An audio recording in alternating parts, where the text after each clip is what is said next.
US जो है वो डॉलर को एक तरह से वेपनाइज कर चुका है। यूएस को डॉलर की वजह से एक बहुत बड़ा जियोपॉलिटिकल एडवांटेज मिलता है, जो कि उसकी मिलिट्री पावर से भी ज्यादा बड़ा नुकसान करता है। जो देश यूएस के हिसाब से नहीं चलते हैं, यूएस चाहे तो डॉलर की मदद से रातों रात उस देश की इकोनॉमी को जमीन पे लाके खड़ा कर दे। एक्चुअली यूएस क्या करता है, यूएस सैंक्शंस लगा देता है। आपने न्यूज में भी कई बार सुना होगा कि यूएस ने इस देश पे सैंक्शन लगा दिया या इस पर्टिकुलर चीज पे सैंक्शन लगा दिया। यूएस दो तरीके से सैंक्शन लगाता है, एक प्राइमरी सैंक्शन, दूसरा सेकेंडरी सैंक्शन। प्राइमरी सैंक्शन में यूएस क्या करता है, अपनी कंपनीज, इंस्टीट्यूट और जो सिटीजन्स हैं उनसे उस पर्टिकुलर कंट्री के साथ बिजनेस करने के लिए साफ साफ मना कर देता है। तो यूएस की जो कंपनीज होती हैं वो उस कंट्रीज से पीछे हट जाती हैं, और यूएस की जो कंपनीज है जब ऐसा करती हैं उसके साथ साथ यूरोप की जो कंपनीज होती हैं वो भी पीछे हट जाती हैं, और इससे होता यह है कि उस पर्टिकुलर कंट्री का जो शेयर मार्केट है वो गिरता है, इन्वेस्टमेंट रुक जाती है। नुकसान के चक्कर में सैंक्शन लगे हुए देशों में कोई भी इन्वेस्ट नहीं करता है। यूएस और यूरोप की जो कंपनीज है पूरे वर्ल्ड के अंदर इनका बहुत बड़ा इंफ्लुएंस है। जब ये किसी कंट्री से पीछे हटती है तो इनको देख के बाकी देशों की जो कंपनीज होती हैं वो भी इन्वेस्ट करने से भागती हैं, क्योंकि यूएस जब सैंक्शन लगाता है तो पता नहीं बात कहां पे जाके रुकेगी। कोई बड़ी बात नहीं कि आगे चल के स्विफ्ट बैन भी लग जाए, जैसे रशिया के केस में किया था इन्होंने।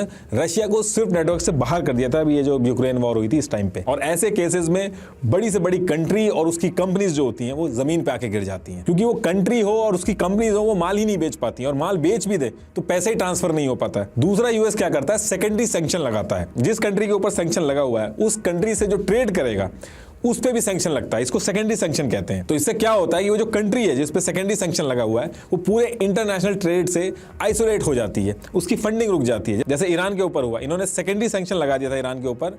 इंडिया को फायदा था ईरान से तेल लेने में, लेकिन फायदा होने के बाद भी इंडिया ईरान से तेल नहीं खरीद पाया, जबकि आगे चल के ईरान ने और सस्ते कर दिए। जो मार्केट में जो तेल के प्राइसेस थे उससे सस्ते में दे रहा था, लेकिन उसके बाद भी इंडिया नहीं ले पाया था। तो बेसिकली अगर आप देखा जाए तो लड़ाई यूएस और ईरान की थी। सैंक्शंस जो लगे थे वो ईरान पे लगे थे, लेकिन उसका नुकसान उन कंट्रीज को भी झेलना पड़ता है जिनका इस पूरे कन्फ्लिक्ट से कोई मतलब ही नहीं होता है, और बिना कुछ गलत किए उन देशों में भी इन्फ्लेशन बढ़ जाता है, ऑयल के प्राइसेस बढ़ जाते हैं। और ये जो एडवांटेज है ये सिर्फ और सिर्फ यूएस को ही मिलता है। अगर इंडिया चाहे तो इंडिया भी सैंक्शन लगा सकता है, अनाउंस कर दे कि पाकिस्तान के ऊपर हमने सैंक्शन लगा दिया, लेकिन ग्लोबल मार्केट में रुपीस की जो डिपेंडेंसी है वो है ही नहीं। ना ही इंडिया के पास कोई स्विफ्ट नेटवर्क जैसा सिस्टम है। अभी यूपीआई आगे धीरे धीरे बढ़ रहा है, लेकिन अभी उसमें टाइम है। इसीलिए इंपैक्ट जो होता है वो यूएस के जो सैंक्शंस होते हैं उसका सबसे ज्यादा होता है। पूरे वर्ल्ड में यूएस के सैंक्शंस की जो कॉस्टिंग है वो बहुत भारी पड़ती है लोगों पे। अभी रशिया के ऊपर जब यूएस ने सैंक्शन लगाया था तो सारी कंट्रीज पीछे हट गई थी, लेकिन इंडिया ने फिर भी रशिया से ऑयल खरीदा था। एक्चुअली यूएस को इंडिया को थोड़ा झेलना पड़ता है चाइना की वजह से।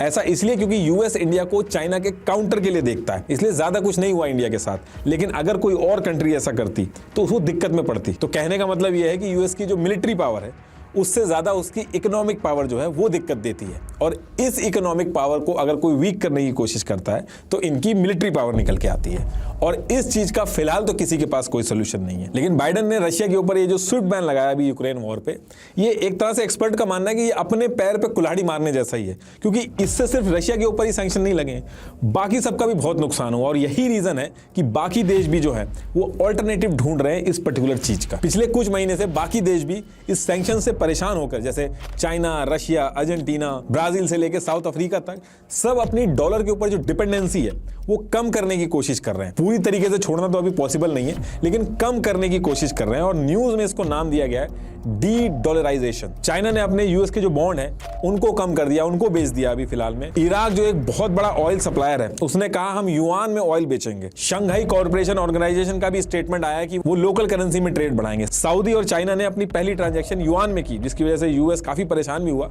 बैक टू बैक मीटिंग भी हुई यूएस और सऊदी में। रशिया ने भी अनाउंस किया है कि वो ऑयल से आए हुए पैसे को युआन करेंसी में रिजर्व करके रखेगा।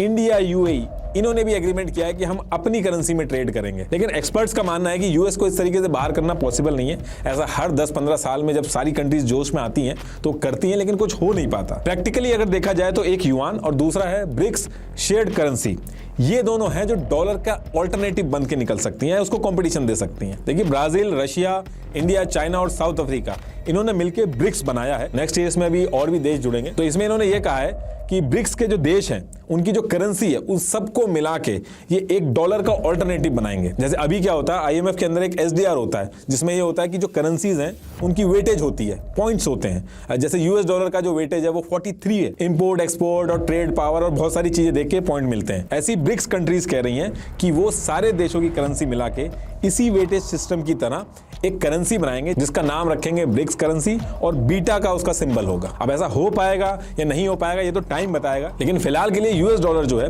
उस पर हमारी डिपेंडेंसी जो है वो बनी हुई है।